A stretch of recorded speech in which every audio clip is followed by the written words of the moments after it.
Ryan Reynolds here from Mint Mobile. With the price of just about everything going up during inflation, we thought we'd bring our prices down. So to help us, we brought in a reverse auctioneer, which is apparently a thing.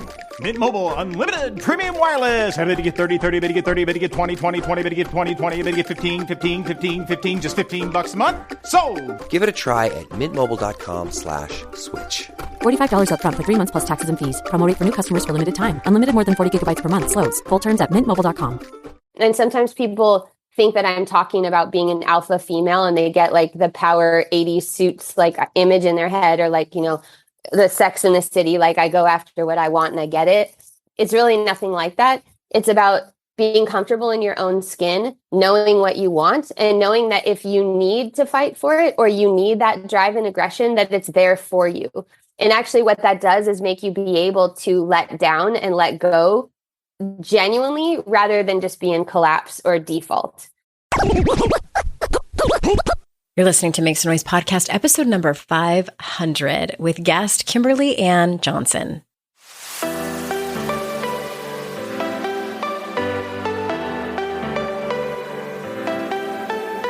Welcome to Make Some Noise podcast, your guide for strategies, tools, and insight to empower yourself. I'm your host, Andrea Owen, global speaker, entrepreneur, life coach since 2007, and author of 3 books that have been translated into 18 languages and are available in 22 countries. Each week, I'll bring you a guest or a lesson that will help you maximize unshakable confidence, master resilience, and make some noise in your life. You ready? Let's go.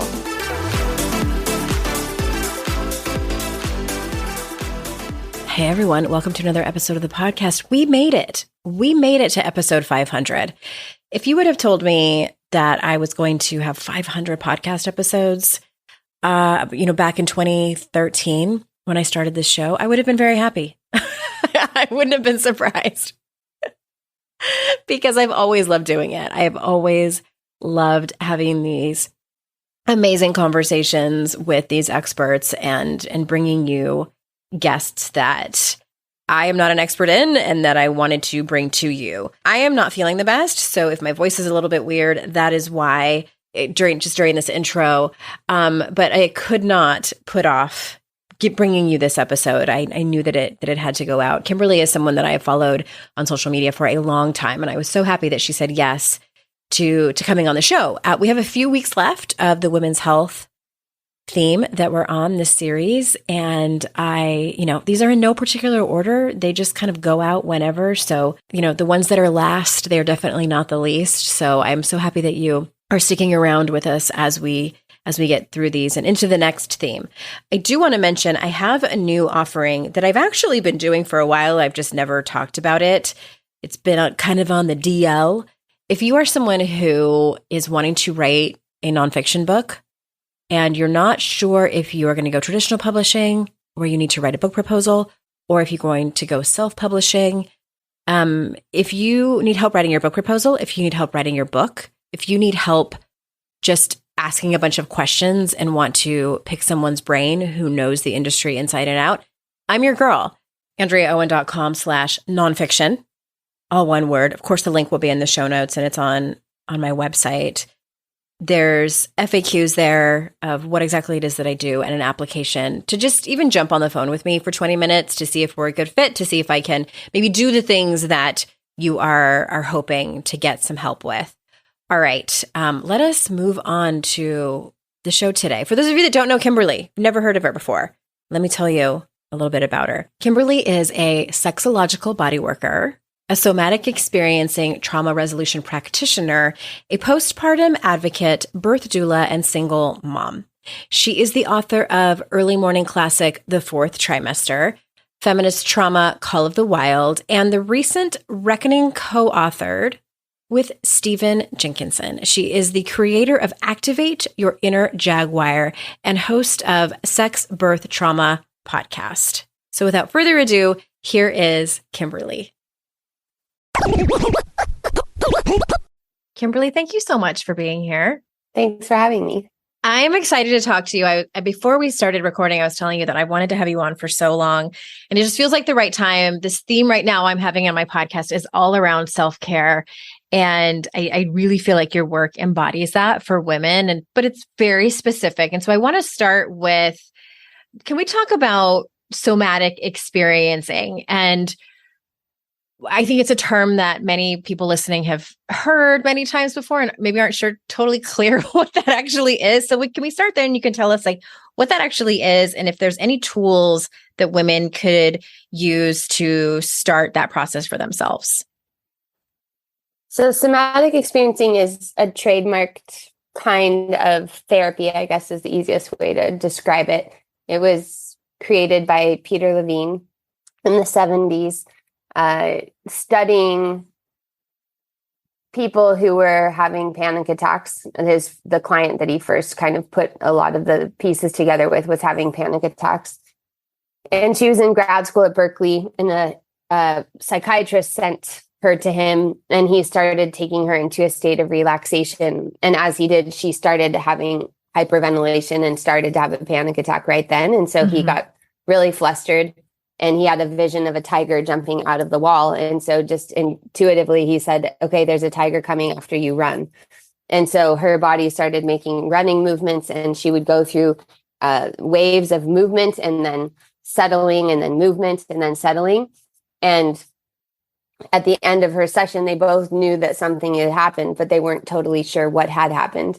And at that time, he was a neuroscientist and neurobiologist, I believe. He started studying, why do wild animals not have trauma, but domesticated animals and humans do? And so he elaborated based on what that woman and watching her go through cycles of fight, flight, and then deactivation. And what it turned out is that it really wasn't her graduate program that was stressing her out. She was having a response after having surgery as a child and being under anesthesia. And the anesthesia, which is a forced freeze response, your brain is anesthetized, but your body is not. So your body is still receiving that as an assault. And so those incomplete fight and flight responses are stored in the body. So nowadays, it's a very popular modality. It went from being something that was a lot of body workers that would do it, a lot of Ralphers, massage therapists, alternative type practitioners. And now the trainings are filled with doctors, psychologists, social workers, because we know so much more about how we have to listen to what the body is saying rather than putting a narrative to it. I'm curious about like, what are some things that people can do to start this process themselves. But I first want to ask you, like, when someone's looking for a practitioner, because it's become so mainstream, what should people look for? I would recommend looking for someone who you could actually see in person. Kind of a radical idea these days. So depending on where someone lives, then that would be limiting to who you would, be able to see. It really depends on what you're wanting to work on. The way that I choose practitioners is I look at their pictures and then I read a little bit about them, and then I call them and have a quick conversation and see how it resonates. Just like a gut check type of thing. Yeah, like dating. Yeah, exactly. Look at the picture, look at the profile, take your best guess. It's always great to have recommendations when people, I teach classes that are sort of somatic experiencing basics, which I call Activate Your Inner Jaguar Foundations. And in those classes, I give out resources of people that I actually know, practitioners that I've been to, colleagues, that kind of thing. So it's always nice to have a recommendation. But one of the great things about somatic experiencing is that it doesn't have to be a long-term commitment, because we're not specifically working on attachment, whereas like the one-on-one therapeutic model is based on developing trust and remodeling attachment. Right. In this case, depending on the practitioner, every practitioner has their own, requirements and ways of working, but you don't have to have that. You could go and do a somatic experiencing session or 3 sessions regarding something specific and not necessarily have to enter into kind of a long-term agreement that you're going to be doing this, over time. Interesting. Okay. Do you recommend that people can grab some stuff that they see online? So you teach online courses of how people can do it themselves, kind of like coach themselves through the process of it? Can you do it yourself? That's a very big question these days, because the way that our culture is structured is so much about the self and the existence of a self and self-care and self-improvement. You can have grounding exercises. You can learn how to understand how you're filtering the outer world into your inner experience. You can understand more about your own visceral physical boundaries. Yes, you can learn those skills. And my book, Call of the Wild, has a step-by-step process that takes people through some of those skills. Can we do all of it alone? No, because most of our wounding happened in relationship or happened, and happened with touch. And so a lot of that needs to be repaired in relationship with touch. But can you learn how to come home to your body more than you are right now through reading something or hearing someone's voice or listening? Yes, you could. Okay. Thank you for clarifying the difference between those two. And you mentioned about the inner Jaguar. Can you talk about that, like what it is and how do women sort of activate that in their own life? Yeah. So Jaguar is something that when I was living in Brazil, I lived in Brazil for 8 years and my daughter's Brazilian.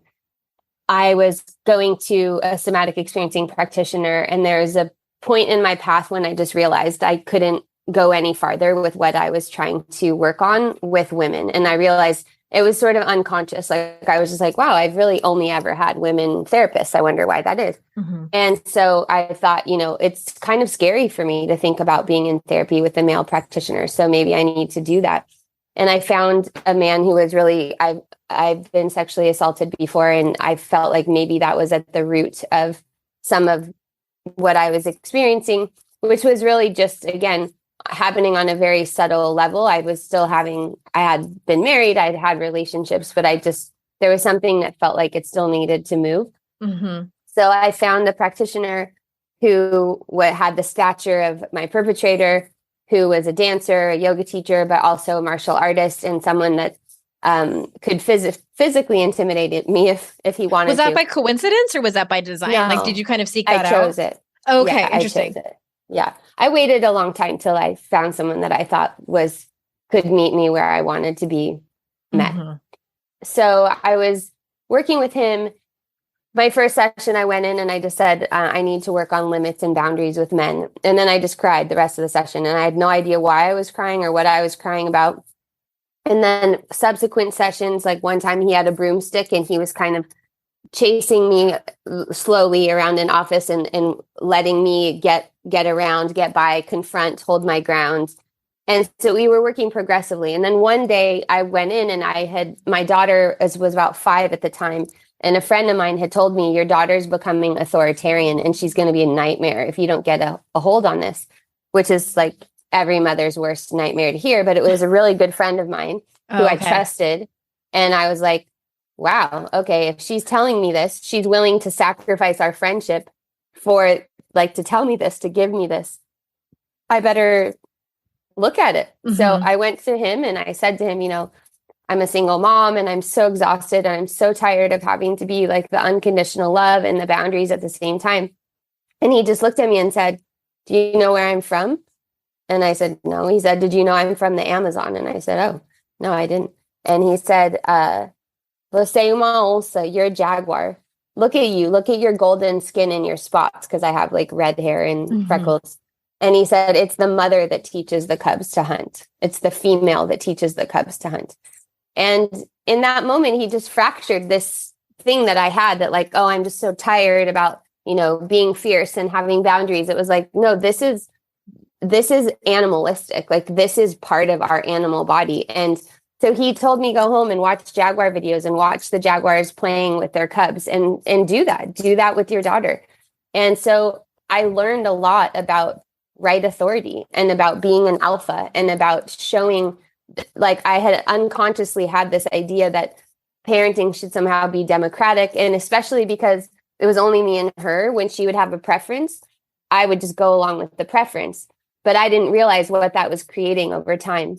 There's lots of ways that Jaguar comes into the work. It's not a spirit animal for me. It's actually like a real world teacher. And sometimes people think that I'm talking about being an alpha female and they get like the power 80s suits like image in their head, or like, the Sex in the City, like I go after what I want and I get it.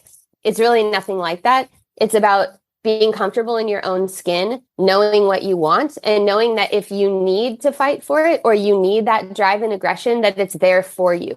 And actually what that does is make you be able to let down and let go genuinely rather than just be in collapse or default. It allows you to surrender, because if people are like, well, I don't like being the aggressor. I like being pursued. I'm not confrontational. Yes. Yeah.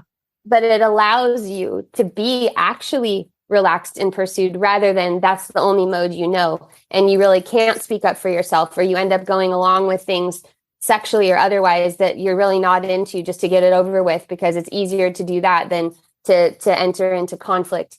So, and in the case with parenting, when your kid won't listen to you or keeps sticking their hand up your shirt all the time, or just flat out is, dictates. I sit at so many tables where there's 5 adults and 1 kid, and the entire thing is revolving around the kid because there's been so little community parenting, and there's so much individuality about like I'm doing this my way, and there's this thing about every child is like the little Buddha, and so like we've got to protect them and like uplift their every desire. And this is really that number one that makes kids very insecure, and it can involve the problem. But also it's depleting. And so many women are exhausted, depressed, anxious, have autoimmune problems, all of that stuff. It's not exclusively because of your nervous system, but your nervous system definitely has a lot to do with it. So if you can occupy the Jaguar, that means you're occupying the healthy fight side of your nervous system rather than just the default mode of either anxiety, depression, or collapse. Okay. I didn't know that story. I love that so much. And it sounds like it's a little bit of learning how to be proactive instead of reactive in various areas of your life. And when you started telling the story and you said, I was on this path, I knew you were telling a story that was a Jaguar. And I'm like, I don't know if this is metaphorical or literal. Was there a Jaguar that came up on her path that she's walking through the woods or something? I'm so glad to hear you didn't have to fight off a literal Jaguar. That'd be amazing if I'd actually ever seen a Jaguar in real life. Yes, it really would. Story. And I hope someday that maybe I do be able to glimpse a Jaguar. But no, until now, that has never happened. Oh my gosh. I'm glad it turned out the way that it did.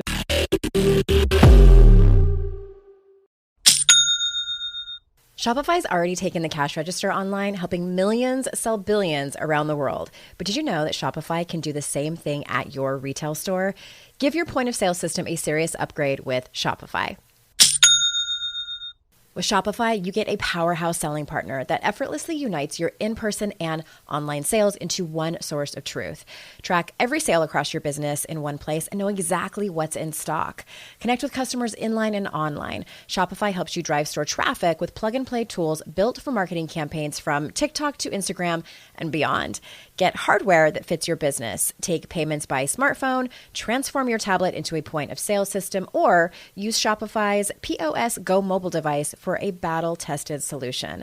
Sign up for a $1 per month trial period at shopify.com/noise, all lowercase. Go to shopify.com/noise to take your retail business to the next level today. Shopify.com/noise. Today's podcast is sponsored by MIDI Health. Ladies, are you over 40 like me and dealing with hot flashes, insomnia, brain fog, moodiness, some vaginal dryness, or weight gain? Don't just accept it as part of aging. These symptoms are often linked to hormonal changes during perimenopause and menopause. At MIDI Health, they get it. Their experts know what you're going through and how to help. MIDI clinicians are menopause specialists offering safe, effective, FDA-approved solutions. And guess what? MIDI care is covered by insurance. So stop pushing through it alone. Schedule a virtual visit and dive deep into your unique symptoms and health background. You'll walk away feeling heard and with a plan to start feeling better. Visit MIDI Health today and reclaim your well-being. You deserve to feel great. Book your virtual visit today at joinmidi.com. That's joinmidi.com. joinmidi.com.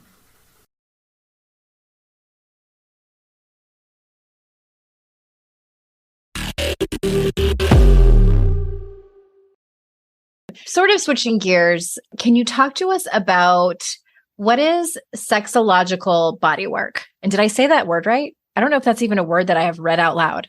It's a mouthful for sure. But before I was a sexological bodyworker, I was a structural integration practitioner. Okay. And I've heard of that. Structural integration is also kind of a mouthful. Sexological bodywork is a field of work that started in the late 90s by Joseph Kramer. And essentially what it is including genitals in bodywork. So some people who are sexological bodyworkers do tantric massage. Some people specialize in erectile dysfunction. Some people do scar tissue remediation, which is what I do. So I specifically work with birth injuries, birth trauma, gynecological surgeries, and sexual boundary rupture. So it's a body of work that acknowledges that so many kinds of healing modalities work on everything except genitals. So, and then the genitals are segmented off, and those are just only doctors, only PTs. I think in California, it's acupuncturists, PTs, doctors can touch the pelvic floor. And there's like the pelvic floor nurse practitioners as well, right? Yeah. So okay. Doctors, nurse practitioners. Mm-hmm. So this is a modality that understands that there's a lot of repercussions for segmenting off. And most of those practitioners only deal with sexuality in a very clinical way. They don't deal with sexuality in a mental health practitioner. If you go to a psychologist, if you ask most people, they don't talk to their therapist about sex.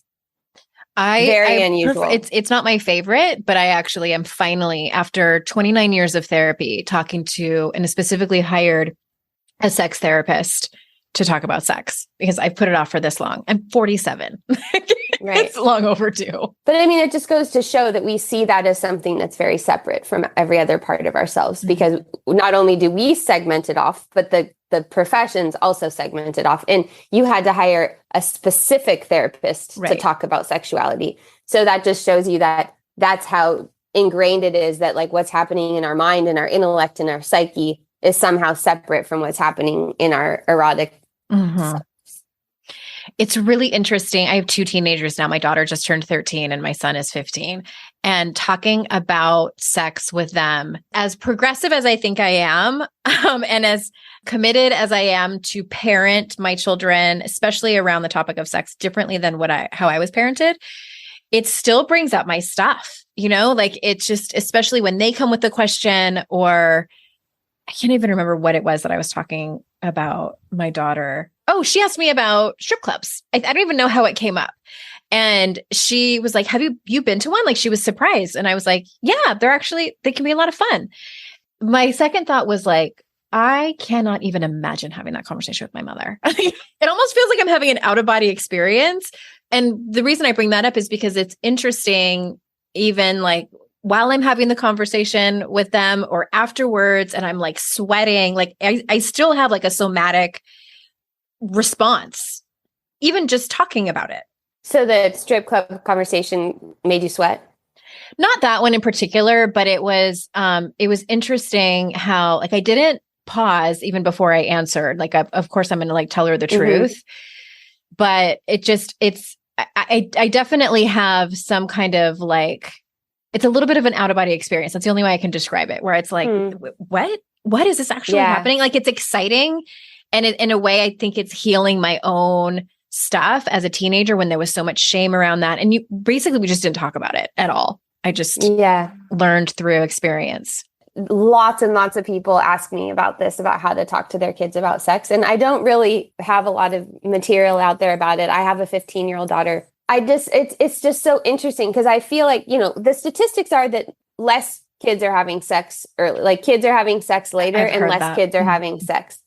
And I think the assumption is always that like kids are uncontrollable and like adolescents are just crazy and they're just like ready to like blast through every limit. And there's so many preconceptions about adolescents themselves.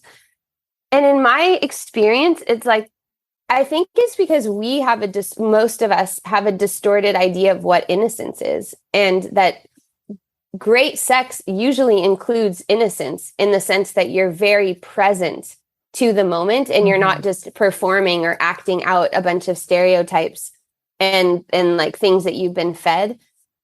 So I find myself really not encouraging my daughter sexually, but trying to help her understand that her sexuality is not something that you just think about. Yeah. Because it's become so intellectual, like, you know, oh, I'm bisexual, I'm pansexual, I'm, you know, whatever. And then you're like, but have you ever even touched anyone? Like, have you kissed anyone? Are you sure? I had a hilarious conversation with my daughter. We were driving cross country, you know, car talks are always great. And she was going off about sexuality as a social construct. And then all of a sudden I just turned to her and I was like, Cece, I'm just going to tell you right now, I like cock, and that's just how it is. It's not a social construct. Like, it just isn't. Like, if I was alone on the planet with only one other person who happened to have a pussy, would I get down with it? Yes, I would. But like, I'm going to choose, like, it's just take it from me. It's not all a social construct. But she just like, Mom, I cannot believe you just said that. And I'm like, yeah, but like, trust me, everything is not a social construct. So I'm like really trying to encourage her friends in terms of understanding, you know, because now the TikTok, the social media, there's so much information out there about boundaries and consent for one, and so many preconceptions about what that even means and how that is in real time. And it's like, I feel like I'm constantly trying to like put in a little bit more, like, I'm not sure it's quite like that. I'm also not sure it's quite like that. Like, maybe we want to have some experiences first before we decide that like this is how it goes, because this is what everyone says is how it goes. There's so much reinforcement for righteousness and entitlement. My entire career is about helping women develop their voice and own it and learn how to advocate for themselves.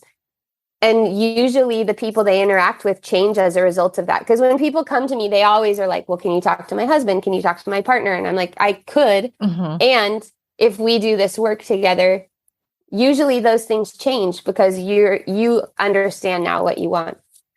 But there's a fine line between knowing what you want and walking around in the world like the world needs to change for you. I want to go back to what you were talking about in reference to working with women who've had some difficult birth experiences and working with them. What do you call it? Where it's the sexological bodywork.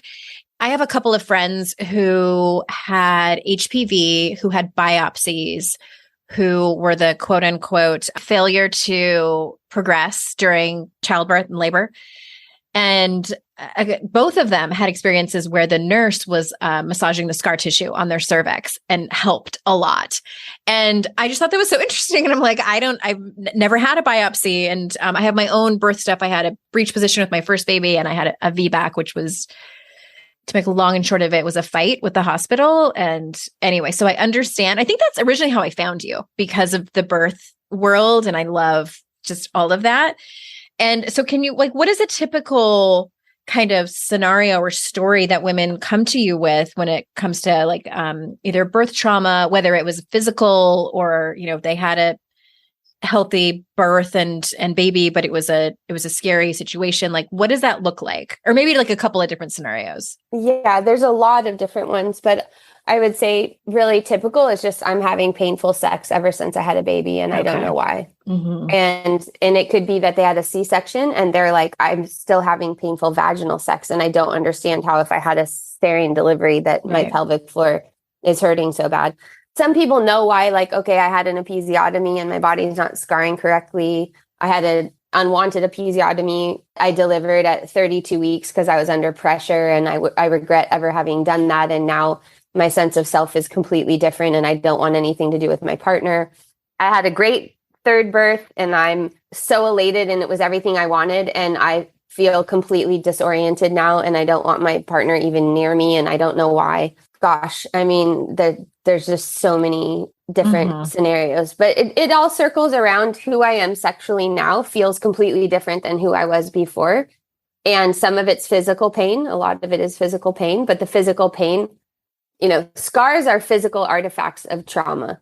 And so we have to get back into that sometimes for the scar to be able to unwind and for the tissue because tissue can also have nervous system responses. So a tissue can be in a fight pattern, a tissue can be in a flaccid pattern, which is based on the signals the nervous system is sending. So if you were in a situation where you felt like you wanted something to happen and no one was listening to you, it could be that your tissues just never restored their tone. So a lot of people come to me for prolapse, incontinence, hemorrhoids,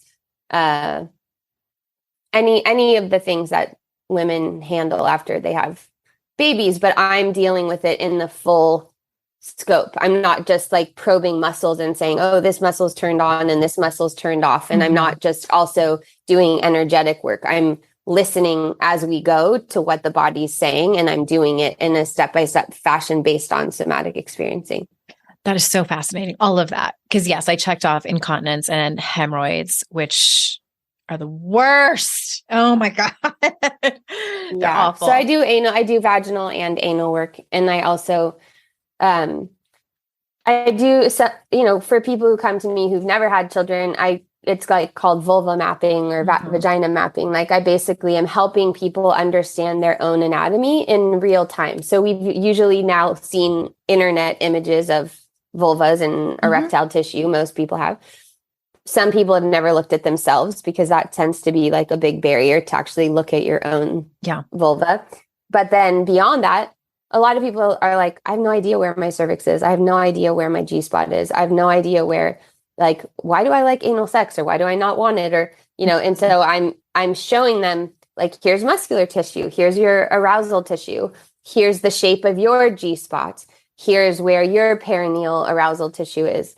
And so it's kind of like a living anatomy session in relationship where I'm also listening to their words, but watching their body. And if they say, yeah, go ahead and do this, but their body's like completely tense in their eyes, it's like telling them like, oh, so your words are telling me this, but your body's actually communicating something else. So do you notice that?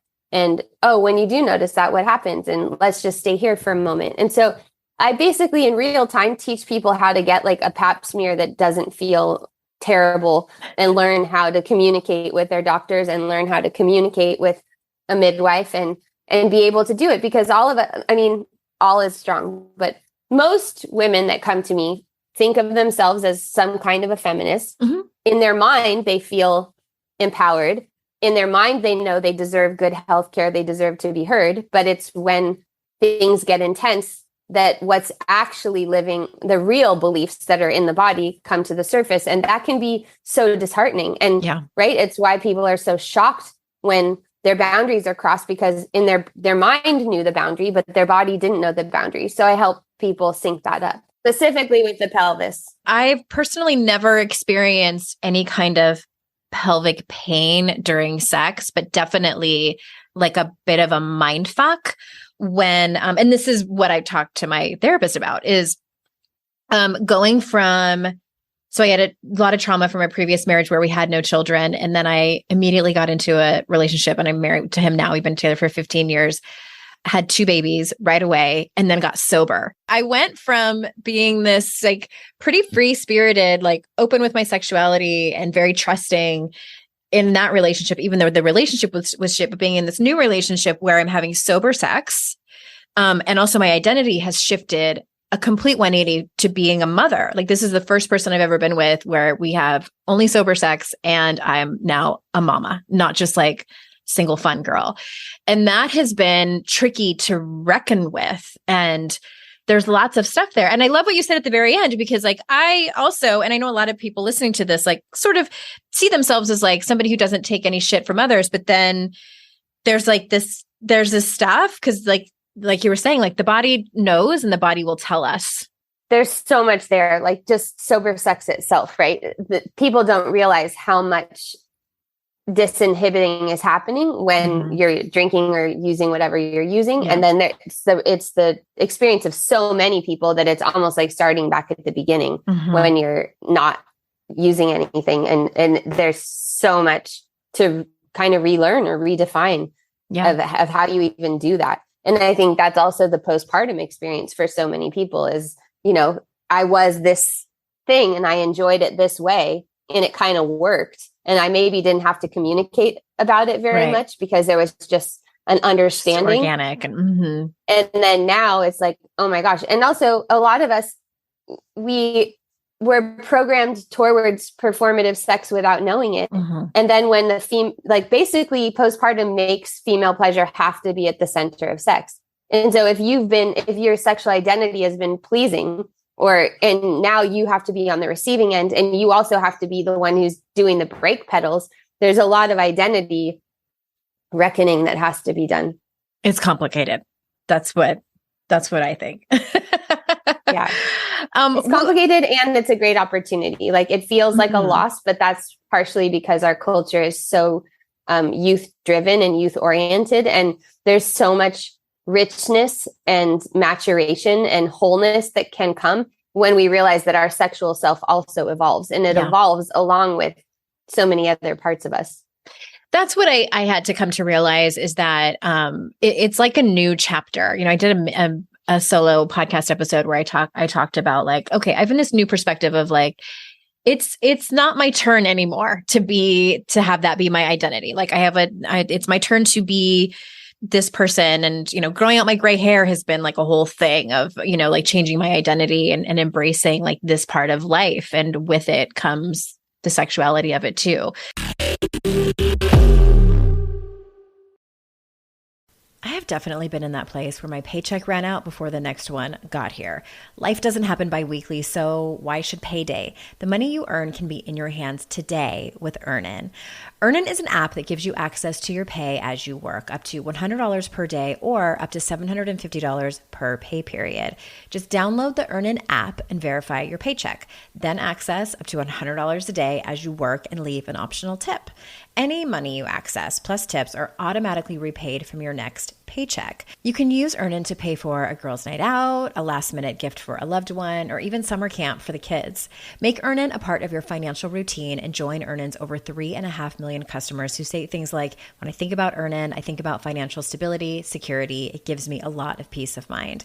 Download Earnin today, spelled EARNIN, in the Google Play or Apple App Store. When you download the Earnin app, type in noise under podcast when you sign up. It really, really helps the show. Noise under podcast. Subject to your available earnings, location, daily max, and pay period max. See earnin.com/TOS for details. Earnin is a financial technology company, not a bank. Bank products are issued by Evolve Bank and Trust, member FDIC. It's hard to find a great mentor who can help me level up. My dream mentor, Shonda Rhimes. So I was really excited when I heard she has a class on Masterclass. With Masterclass, you can learn from the best to become your best. Masterclass is the only streaming platform where you can learn and grow with over 200 plus of the world's best. For just $10 a month, an annual membership with Masterclass gets you unlimited access to every instructor. And you can access Masterclass on your phone, computer, smart TV, or even in audio mode. I'm always looking for ways to be a better writer, so I took Shonda Rhimes' screenwriting class. It helped me gain concrete technical advice, including structuring, the writing process, and with shows under her belt like Grey's Anatomy and Bridgerton, it was so helpful. Plus, every new membership comes with a 30-day money-back guarantee. Don't wait another moment to start your learning journey with Masterclass. Right now, our listeners get an additional 15% off any annual membership at masterclass.com/Andrea. That's 15% off at masterclass.com/Andrea. Masterclass.com/Andrea.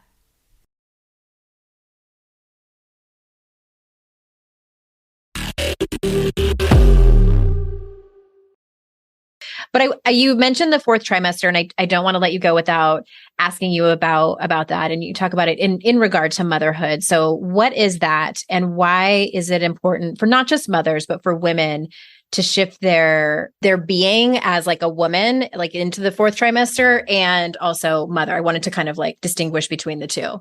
I mean, the fourth trimester is really for everyone. It's a period of time that a woman and a baby, because the woman and the baby or mother baby are still a unit after you have a baby. So the fourth trimester is describing, I had to name the book a period of time. Really, the transition to becoming a mother is so many different periods of time for so many people. But for this particular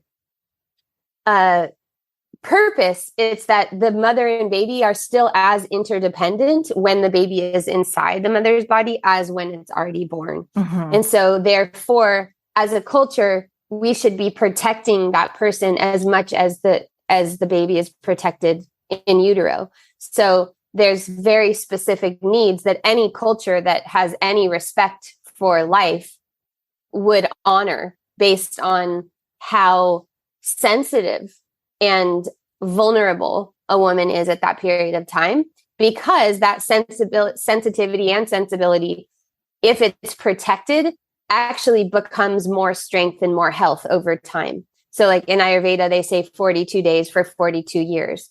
So our systems are so latent at that time that whatever you put in really can become embedded. But that includes like harmful things that enter, whether that's harmful words or foods or whatever.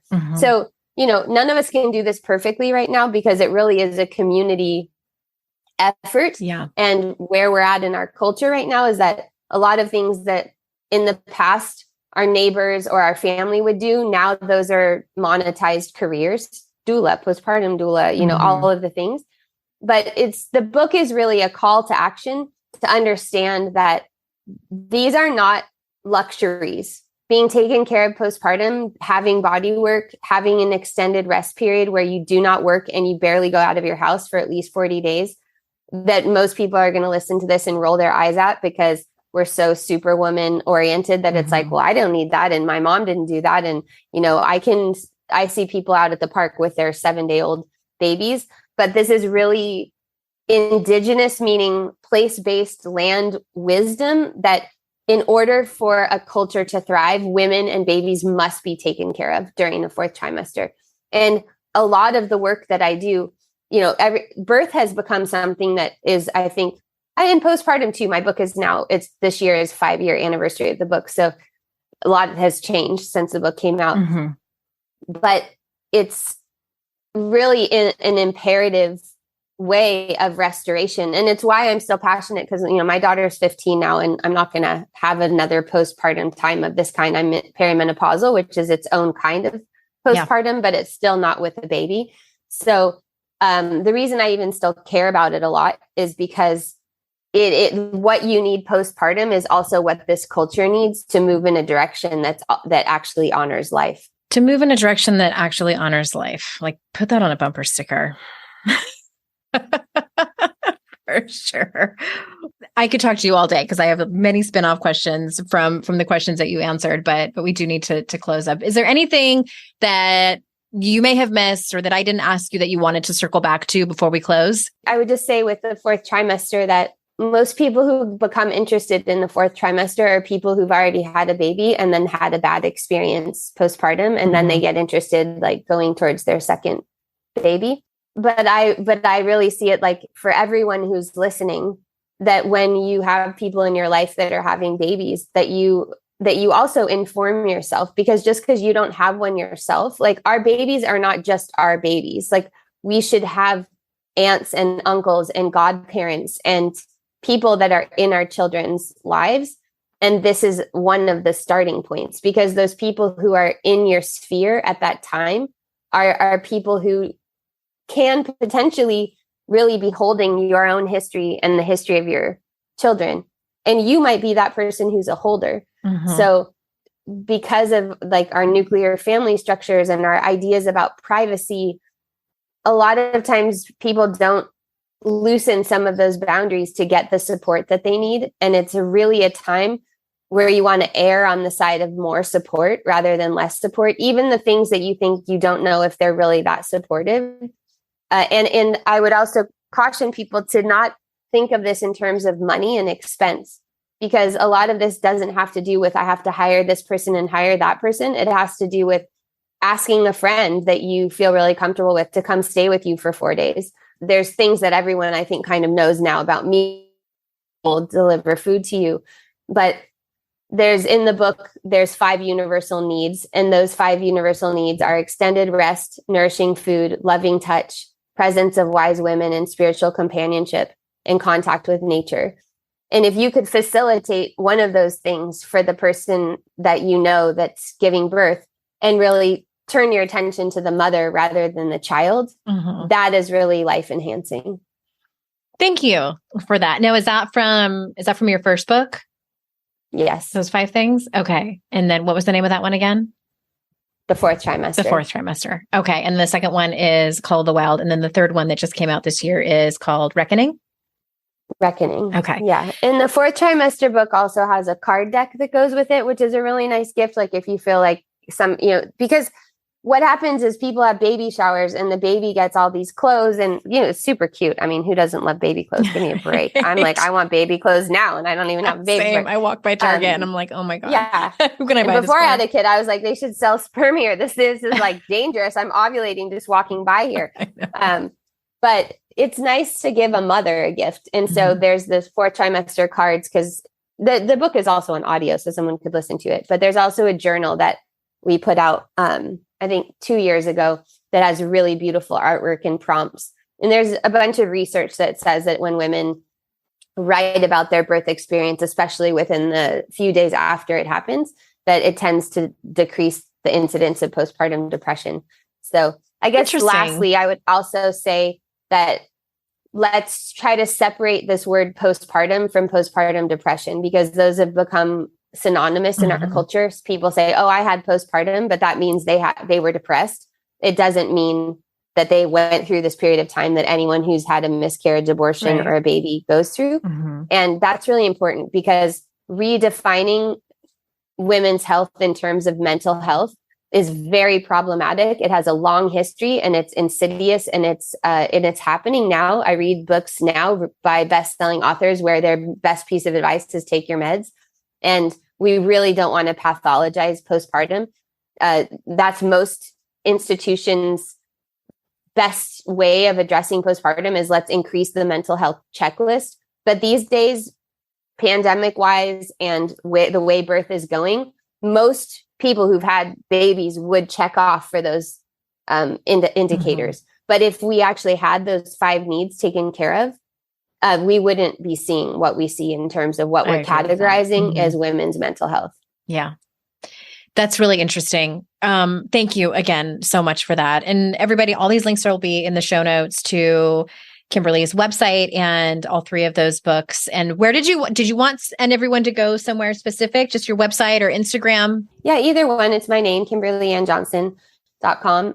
If you want to read the first chapter of Call of the Wild, which is the book on somatic experiencing. That's the Jaguar story, right?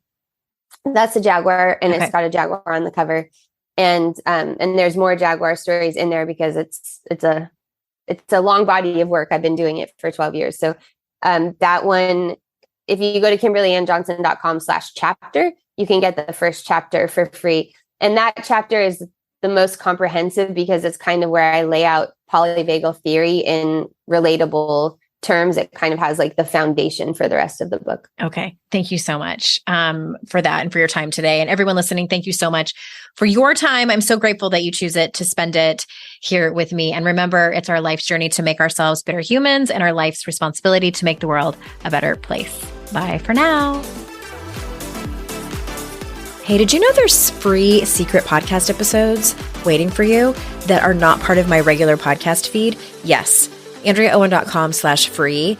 And you just sign up. You get a link sent to you. It's very secret. It's like a secret club. We don't have a secret handshake. Don't worry about that. But it's these motivating podcast episodes that I made for you. They're under 20 minutes each. There's 3 of them. They're for wherever you are in your life. So head on over there and grab them. They range from really supporting you and seeing you where you are and being compassionate, all the way to giving you a giant kick in your ass and telling you how amazing and gorgeous and phenomenal you are. So AndreaOwen.com/free and get your hands on that free podcast feed.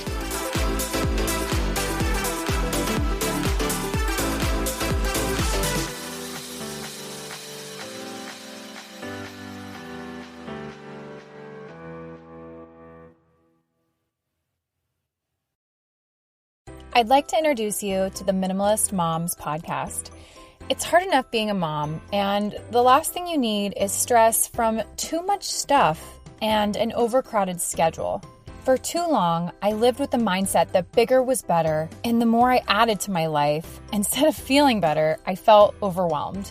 It was time for a radical new mindset. Less is more. I'm not into extremes. I didn't throw everything away. My brand of minimalism is more about adding than subtracting. Get rid of the excess to make room for what you love. In other words, it's about living life with purpose. I hope you'll listen in, and my guest and myself can inspire you to think more and do with less. The Minimalist Moms Podcast, available wherever you listen to podcasts.